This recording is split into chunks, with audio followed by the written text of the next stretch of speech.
ఎందుకు కావాలంటే నాలాగా నిరుపేద కలిగిన నాయకుడు ఎందుకు వద్దంటున్నానంటే అతని కొద్దిగా ఆర్థికంగా బలంగా ఉంటే చూడండి. ఈరోజు మేము వచ్చాం, ఎక్కడ తిరుపతి నుంచి వచ్చాం. మేమంతా 10 మంది వచ్చాము. 10 మందికి 2 రూమ్లు తీసుకోవడం జరిగింది. ఆ 10 మందికి భోజనాలు ఏర్పాటు చేయడం జరిగింది. మళ్ళీ పొద్దున్న టిఫిన్ కూడా, మళ్ళీ ఇప్పుడు మధ్యాహ్నం భోజనం కూడా. అంటే ఇవంతా ఖర్చు ఉంటుంది కదా.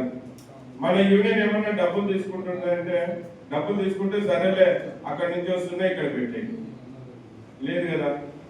మరి ఇటువంటివి చాలా ఖర్చులు ఉంటాయి. ఈ రోజు అని కాదు, రేపొద్దున ఎవరైనా లీడర్లు వచ్చినా ఏదైనా లెటర్ ప్యాడ్ తయారు చేయాలన్నా, మళ్ళీ పేపర్లకు ఇవ్వాలన్నా, మీడియాకి ఇవ్వాలన్నా ప్రతి ఒక్కటి ఖర్చు ఖర్చు ఖర్చు ఖర్చు ఖర్చు ఉంటుంది. అందుకే అతను కొద్దిగా ఆర్థికంగా బలంగా ఉండాలి. ఏం లక్షలు ఏం కావు, 100, 1000 అయ్యేది. అది పెట్టుకోగలిగిన స్తోమత ఉండాలి. సేవ చేసే గుణం ఉండాలి. సేవ చేసే వాళ్ళే అది పెట్టుకోగలుగుతారు.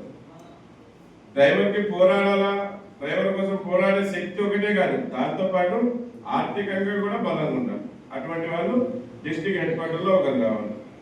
మరి గత కొద్ది సంవత్సరాలుగా కూడా మన మూర్తి అన్న గారు ఈ సంఘానికి అలాగే డ్రైవర్లకి సేవలు హెల్ప్లు చేసుకుంటూ ఉన్నారు కనుక ఇతని మన జిల్లాని కాకుండా అనేక జిల్లాలు అనేక రాష్ట్రాలతో బాగా అనుబంధ సంస్థ ఉంది. ఇతని లాంటి వ్యక్తి, నా ఉద్దేశం, ఎందుకంటే మీరు చెప్పాలి, అది మీరు ఓటేస్తేనే అతను గెలిచేది. నా ఉద్దేశం ఇటువంటి వ్యక్తి సెక్రటరీగా ఉంటే బాగుంటుంది. సెక్రటరీ అంటే మామూలు విషయం కాదు. యూనియన్కి హీరో ఎవరన్నా ఉన్నారంటే అది సెక్రటరీనే. మళ్ళీ సెక్రటరీగా ఉంటే బాగుంటుంది. ఇంకా మిగతా మీరు ఇప్పుడు ఎవరెవరు పేర్లు ఇస్తారో వాళ్ళ పేర్లంతా ఇవ్వండి.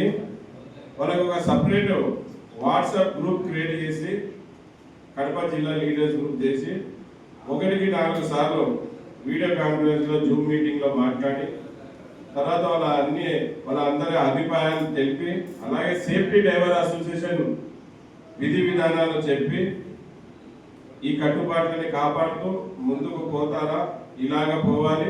మీరు సేఫ్టీ డ్రైవర్ అసోసియేషన్ అని ఊకే పేపర్ల మీద లీడర్గా ఉంటామంటే మాకు అవసరం లేదు. మాకి డ్రైవర్ల కోసం నిజాయితీగా పోరాడే వాళ్ళే మాత్రమే కావాలి.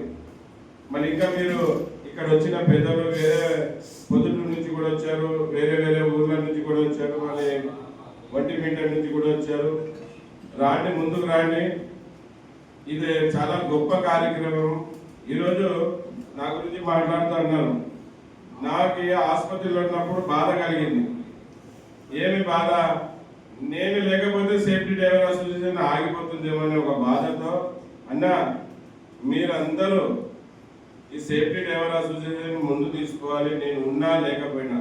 ఎందుకంటే డ్రైవర్లు అందరూ ఎంతో నమ్మకంగా సేఫ్టీ డ్రైవర్ అసోసియేషన్ నా కుటుంబం గురించి ఆలోచిస్తుంది, సేఫ్టీ డ్రైవర్ అసోసియేషన్ నా పిల్లల భవిష్యత్తు మార్చుతుంది, సేఫ్టీ డ్రైవర్ అసోసియేషన్ నా కుటుంబాలలో సంతోషం తెస్తుంది, సేఫ్టీ డ్రైవర్ అసోసియేషన్ నా హక్కులు పోరాడి నాకు ఇప్పిస్తుంది, సేఫ్టీ డ్రైవర్ అసోసియేషన్ నా గుర్తింపు సాధిస్తుంది అని నమ్మకంగా మన సంఘంలో చేరి ఉన్నారన్న.